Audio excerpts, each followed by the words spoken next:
Kay Emery, nagmulat ang iyong mga mata. Hindi. Bakit mo ko iniligtas? Hindi ako karapat-dapat sa ginawa mong pagsasakripisyo. Lira, anong pinagsasabi mo na naman, anak? Ikaw ang kinabukasan ng Lireo, kaya karapat-dapat na iligtas kita. Hindi, Ina. Mali na iniligtas niya pa ako. Pagkat Mahal na Reyna, si Pirena!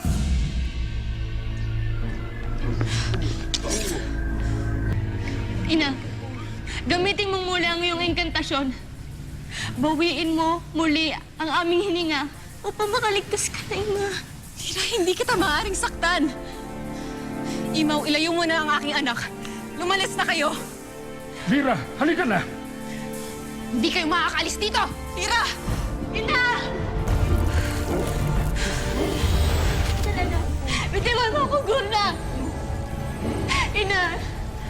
Hindi mo na ako nailigtas.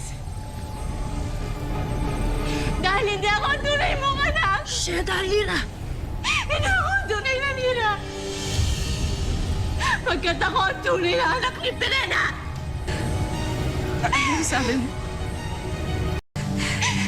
Lira, anong pinagsasabi mo, anak?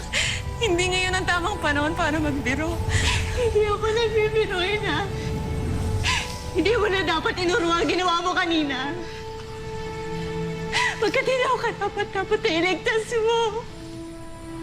Dahil ako ay anak ng isang taksil! Shada! Hindi ako ang tunay na Nina.